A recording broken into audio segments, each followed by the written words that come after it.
algo que nos une como igreja, é Jesus, e é sobre essa nossa união, nossa comunidade, nossa família. É nessa direção que nós vamos conversar um pouco nessa manhã. E todas as vezes que nós lembrarmos da igreja de Jesus, nós lembramos da carta de Efésios, que nos traz direções para que nós possamos viver como comunidade. A carta de Efésios fala da igreja como corpo, e a carta de Colossenses fala da igreja a partir do cabeça, que é Jesus. Eu quero convidar você a abrir a sua Bíblia em Efésios, capítulo 2, e o versículo de número 11. Nós vamos ler parte do capítulo 2, alguns versículos do capítulo 3 e alguns versículos do capítulo 4. E nós vamos lembrar, aprender e falar um pouco sobre essa nossa unidade e desse projeto de Deus de nos fazer um único povo, nos unir na sua pessoa, na sua obra e no seu sacrifício. Efésios capítulo 2, versículo 11.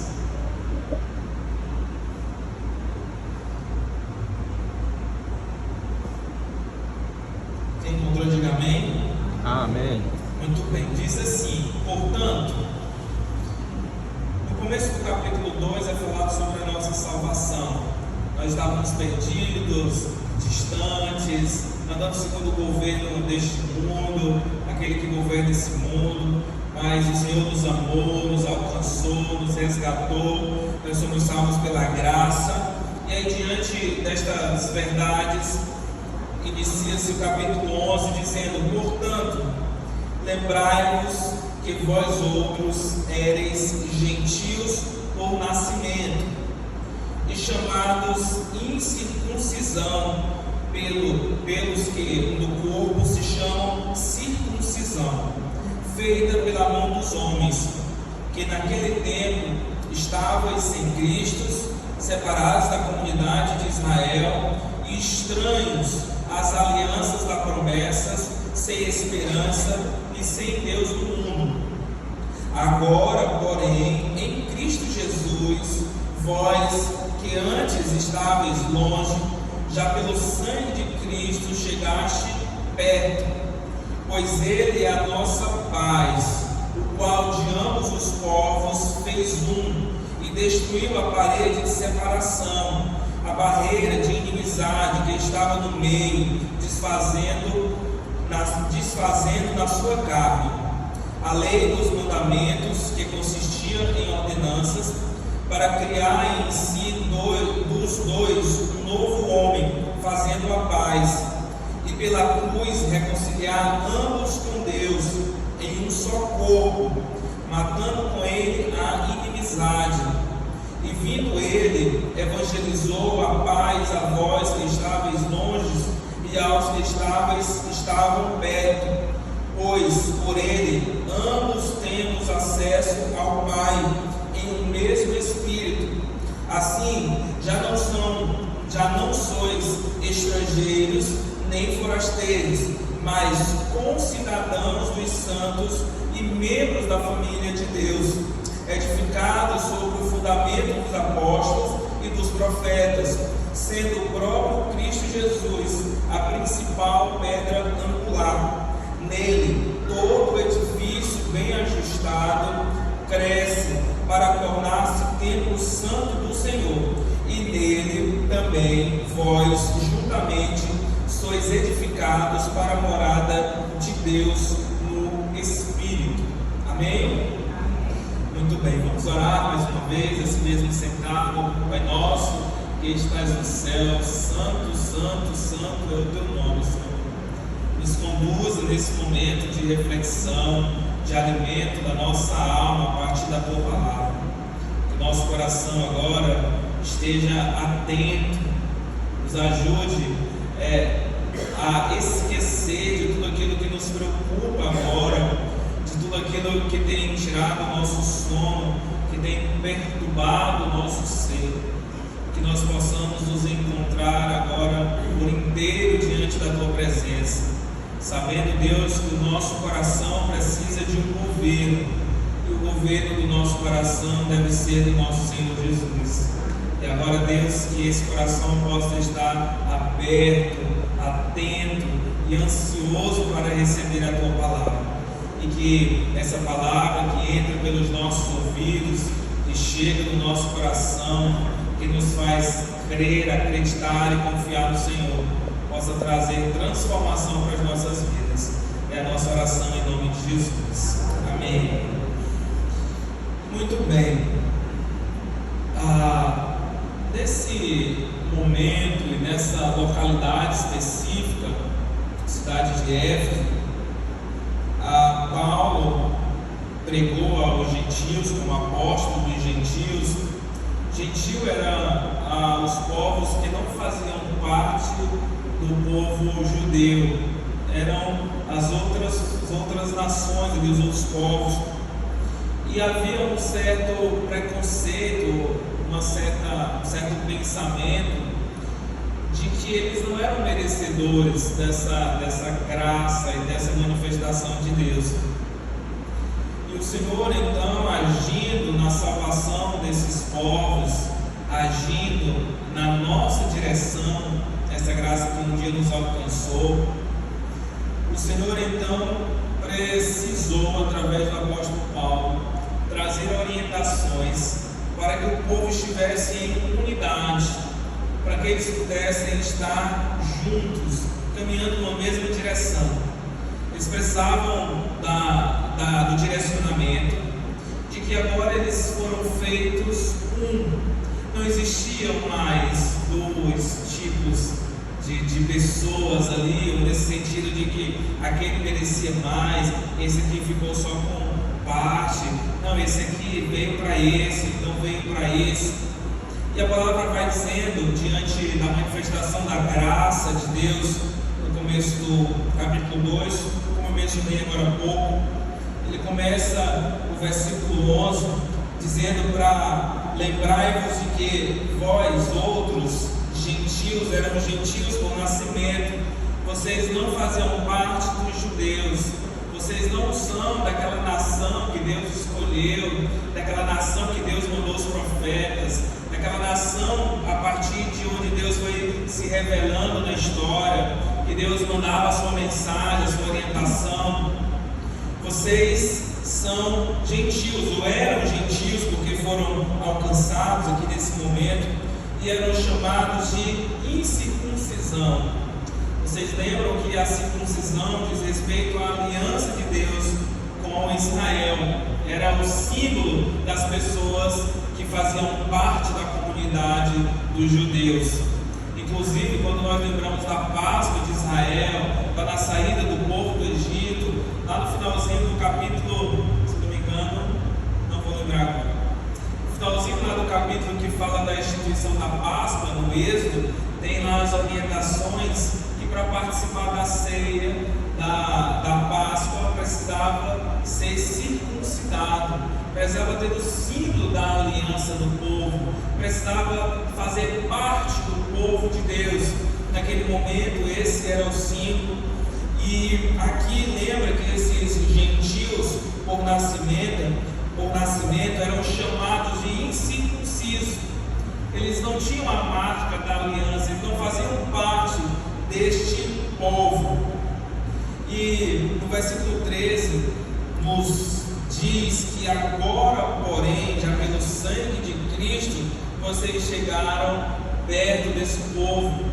Por causa do sangue de Cristo, vocês foram inseridos agora no meio desse povo. Vocês agora têm algo que os une a este projeto, os une nessa direção. E isso foi feito pelo sangue de Jesus Cristo, que nos lava e nos purifica de todo pecado. E no 14 diz: pois Ele é a nossa paz, a qual de ambos os povos fez um, e destruiu essa parede de inimizade. Aquilo que nos separava antes, que os separava daquele momento antes, e fazer essa distinção, aqui é o povo de Deus, e esse aqui são os outros povos. nesse momento da história, a palavra diz que a partir de Jesus, da obra de Jesus, do sacrifício de Jesus, já não existe mais essa distinção. O Senhor Jesus trouxe união a todos os povos, naquele momento aos judeus e aos gentios. Imagina agora isso sendo vivido numa comunidade. Imagina que nós aqui, como comunidade de Jesus, temos um entendimento de que algumas pessoas não fazem parte dessa comunidade. Imagina nós olharmos e houvesse essa segregação, e é o seguinte: aqui desse lado são as pessoas que fazem parte do povo de Deus, aquelas que foram separadas, que Deus tinha um projeto, que Deus se revelou, que Deus agiu no decorrer da história. E aqui desse lado são aquelas pessoas que não fazem parte deste projeto. Elas são outras pessoas aí que chegaram aqui no meio dessa comunidade. Imagina isso vivido na prática, esse entendimento ali no coração das pessoas da comunidade de Deus. Imagina, vamos fazer um coral. Naquela época não era bem assim a realidade da igreja, mas vamos pensar na nossa realidade hoje. Vai fazer um coral. A irmã Juliana é quem tem a habilidade de conduzir esse coral. E aí ela agora levanta e diz assim: quem vai fazer parte desse coral? Aquelas pessoas que não reconheciam esse lado como participante, como alguém de direito a desfrutar disso, não iam se submeter a serem lideradas por uma pessoa que não fazia parte do povo de Deus. E por conta deste pensamento, haviam problemas de divisão na igreja, problemas de unidade na igreja, por conta do entendimento que eram pessoas diferentes, eram pessoas com merecimentos diferentes. E o que o Senhor está dizendo no começo do capítulo 2 é assim: olha, é a mão de Deus que nos faz ser alguma coisa no reino de Deus. Não é por causa da história ou do povo que você faz parte, é por causa da graça de Deus manifestada na obra de Jesus. Sem essa mão de Deus graciosa sobre a nossa vida, a nossa comunidade, nós não temos nada para oferecer a Deus que faça Ele nos dever alguma coisa. Tudo é pela graça de Deus.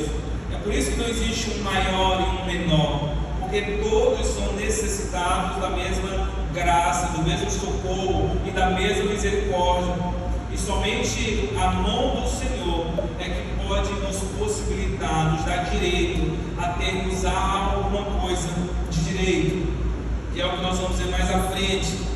E aí ele diz que Ele é a nossa paz, Ele é que proporciona a nossa união, é Ele que nos faz andarmos na mesma direção, a termos o mesmo entendimento, a crermos nas mesmas promessas, a seguirmos a mesma palavra, a confiarmos no mesmo Espírito, a servirmos ao mesmo corpo, a estarmos em comunhão com o mesmo Deus. Isso nos traz unidade. Estamos unânimes numa mesma direção, no mesmo propósito, confiando na mesma promessa, seguindo o mesmo Deus. E isso nos faz ter uma direção clara, que nos une nesse propósito e nessa direção. E aí continua dizendo que pela cruz, esse povo que antes não merecia, não fazia parte, era excluído de alguma maneira, foi pela cruz foi reconciliado ambos com Deus em um só corpo. E nós estamos agora juntos com o mesmo propósito. Imagina se estivessem dois deuses, vamos imaginar aí agora. Nós falamos sobre isso domingo. Tem pessoas inclusive que vivem nesse dilema lá no livro de Mateus, capítulo 6, ou 5, 6, acho que é 6, 19 até o 21, parece que é o 21 ou 22, que diz que nós não podemos servir a dois senhores, porque se nós servirmos a dois senhores, Vai ter hora que nós vamos agradar um e vamos desagradar o outro. É normal, existe um desgaste de energia, existe um desgaste de tempo, existe um custo para que a nossa vida seja oferecida a um propósito, vivida numa direção. E o que o Senhor nos lembra é que nós não precisamos dessa distração. Nós temos um único Deus e Ele nos une num só propósito, num único corpo, vivendo debaixo de um único Espírito, numa mesma fé e uma mesma direção. Isso nos ajuda a, de forma inteligente, de forma abençoada, podermos gastar a nossa vida, viver numa direção, viver com um propósito, onde nós glorificamos o nome de Deus, onde nós conseguimos ali dar o nosso melhor naquela direção, glorificar o nome do Senhor, buscar em oração no mesmo Espírito, no mesmo Deus, vivendo em comunidade, a comunidade dos que foram reconciliados e salvos por essa graça salvadora do nosso Senhor. E aí diz que ele evangelizou a paz, a voz no 17, que estavam longe e aos que estavam perto, dizendo que foi para ambos que o Senhor veio, foi na vida de ambos que Deus agiu através da obra de Jesus. E continua dizendo no 18: ambos temos acesso ao Pai em um mesmo Espírito. Nós temos liberdade, dizendo naquele momento, para aquela situação que o povo vivia como comunidade. No 19 diz: assim já não sois mais estrangeiros e nem forasteiros. Vocês não são pessoas estranhas no meio do povo de Deus, mas diz que nós somos cidadãos. Quando eu lembro desse eu lembro de conservo. Tem uma parábola que Jesus está falando, e chega um momento que ele fala do conservo, vai encontrar um conservo. E aí eu achava que era alguém inferior ao servo, ou o servo do servo. E aí eu lembro que quando fui olhar a palavra, era um servo que compartilhava o mesmo serviço. Ele encontra um companheiro. E aqui a palavra diz que agora nós somos concidadãos. Não existe uma diferença naquele momento da história entre os judeus e os gentios. Eles foram alcançados pela mesma graça, pela mesma obra, pelo mesmo projeto. E agora eles foram feitos um povo. Eles agora foram unidos no mesmo propósito. Eles agora devem caminhar na mesma direção. Agora eles foram feitos concidadãos dos santos, companheiros de uma nacionalidade que não é mais terrena, mas agora celestial. E diz que eles também são membros da mesma família, a família de Deus. Aleluia.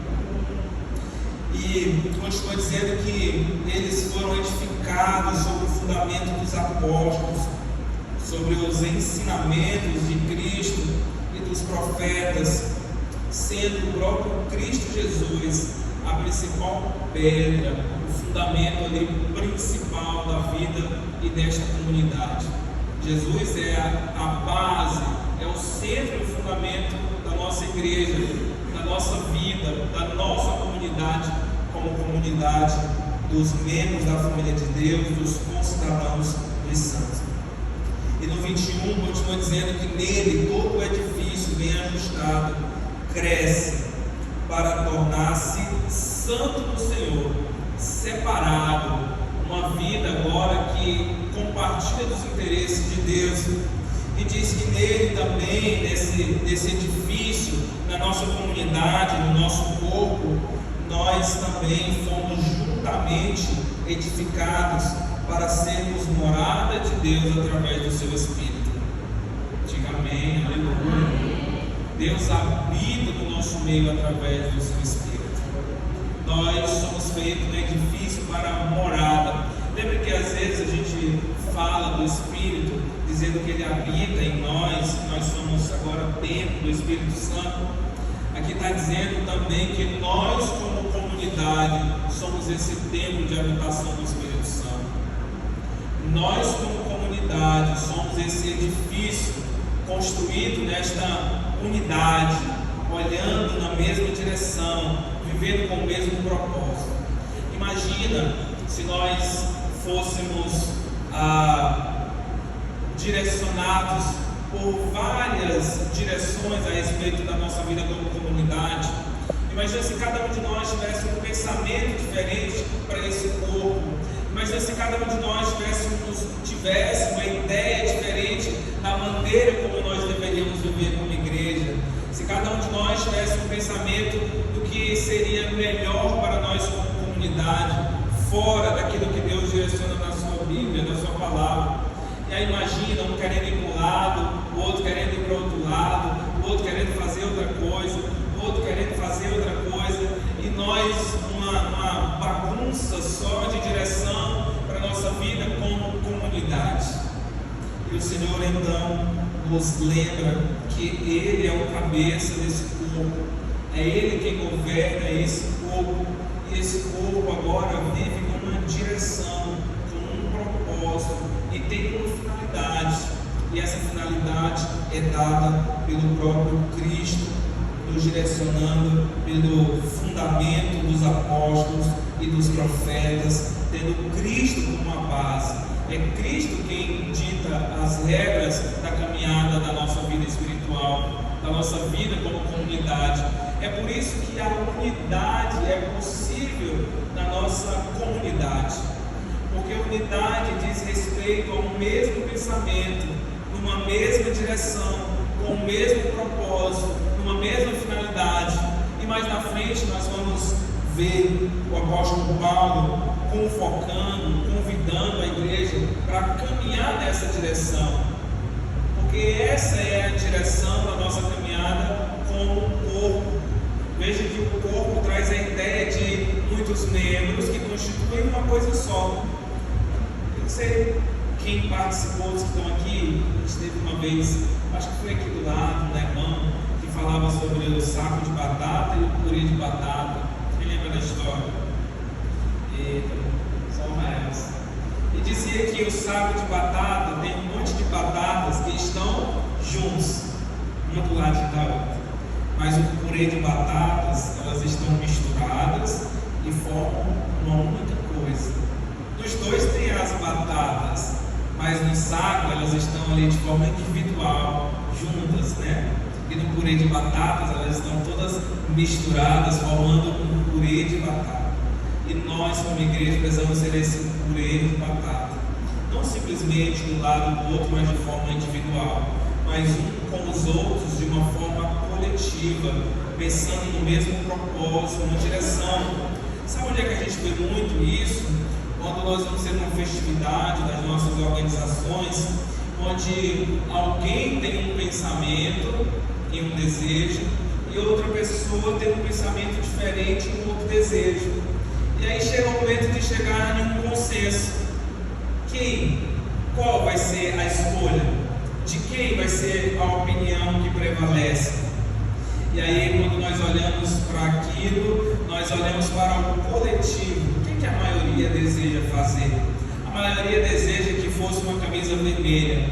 Pois, então vamos ter uma camisa vermelha. É o meu direito a serviço da nossa coletividade, da nossa maioria, do nosso propósito, nosso pensamento.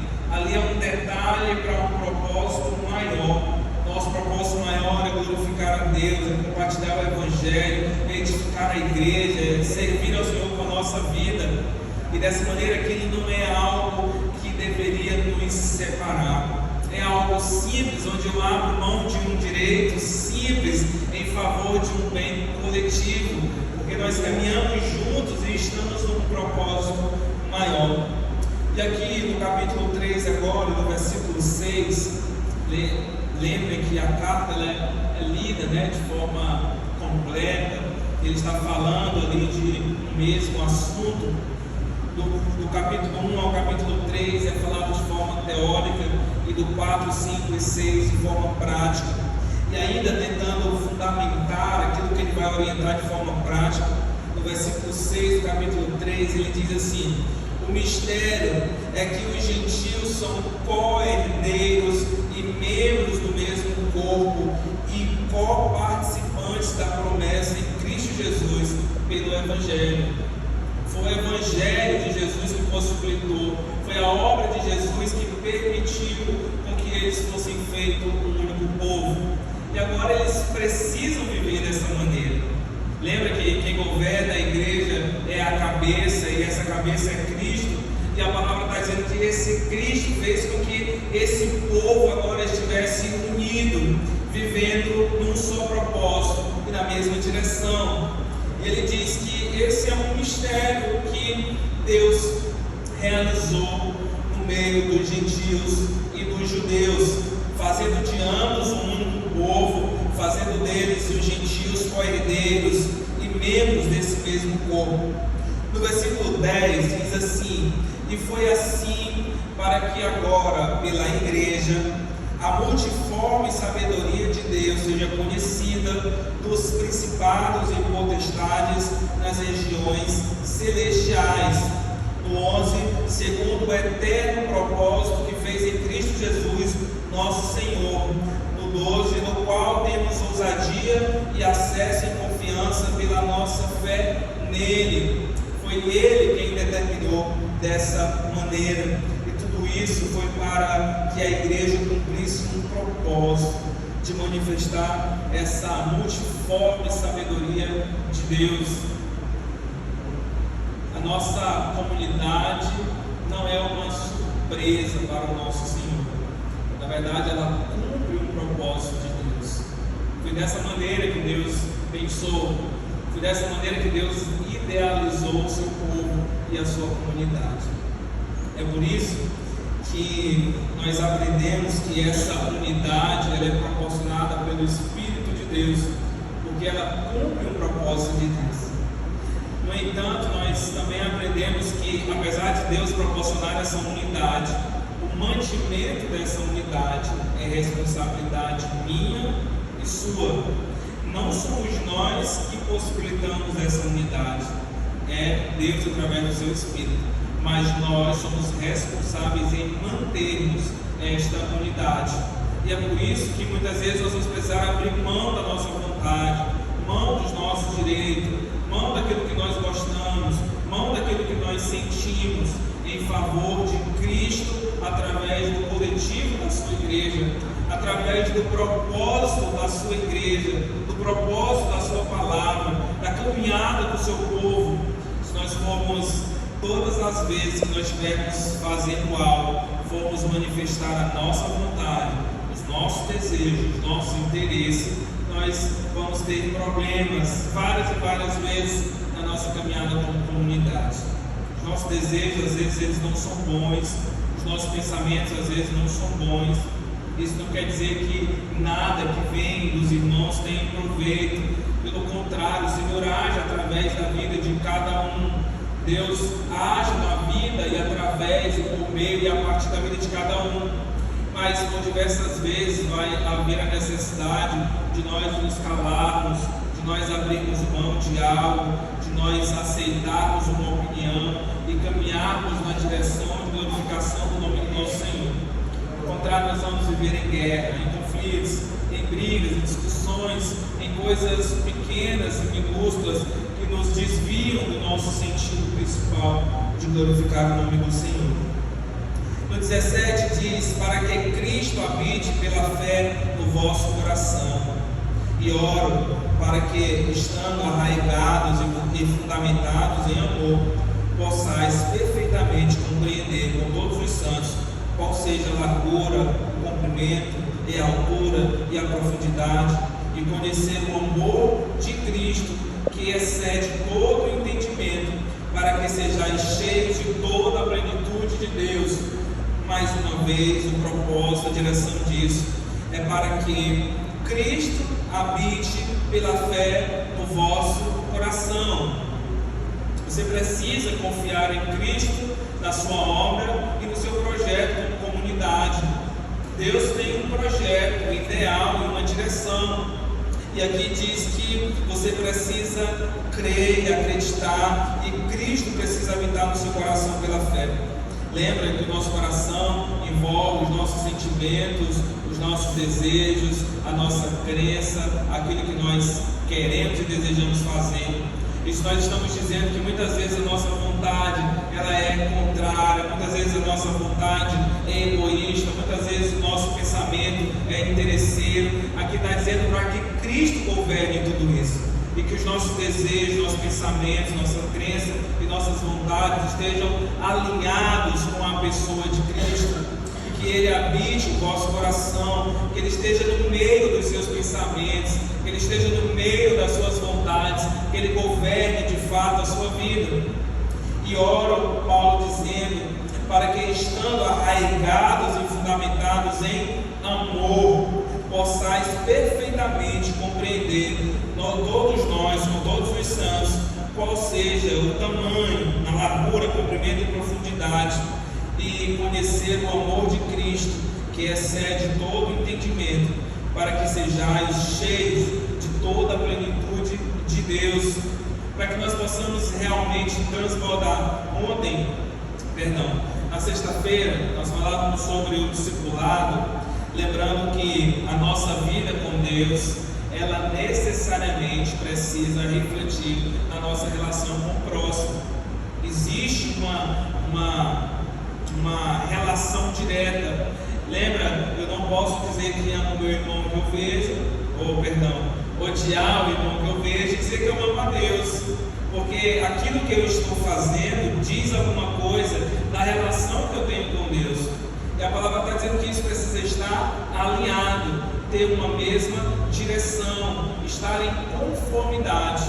E aqui nos lembra isso, que nós precisamos perdão. E nessa lição que nós compartilhamos na sexta-feira, nós falávamos que a nossa vida tem que estar cheia de Cristo, cheia da sua graça, cheia dos seus ensinamentos, da sua direção, para que a nossa vida transborde como um rio, está cheio e transborda de água ali nas margens, alcançando novas terras. E a nossa vida agora cheia de Cristo precisa abençoar a vida das pessoas que estão perto de nós, precisa influenciar a vida das outras pessoas. E aqui nos fala de estarmos cheios dessa plenitude de Deus, cheios do entendimento, do conhecimento, dos propósitos, da direção. O que Deus quer da nossa vida? Qual é a vontade de Deus para nós como igreja? O que Deus espera dos seus talentos, dos seus dons? O que Deus espera de anos e anos que você tenha aprendido da sua palavra, que você tem caminhado com Ele? Qual o propósito do Senhor para a sua vida? E aqui diz que o Senhor governando o nosso coração, nós estando juntos dessa cooperação e amor, cheios da presença e dessa plenitude de Deus, nós vamos transbordar a nossa vida em direção aos propósitos de Deus, na direção do seu projeto, da sua vontade, a nossa união, a nossa unidade. Apesar das nossas diferentes personalidades, diferentes às vezes opiniões, tem algo que nos mantém no mesmo propósito, que é Cristo.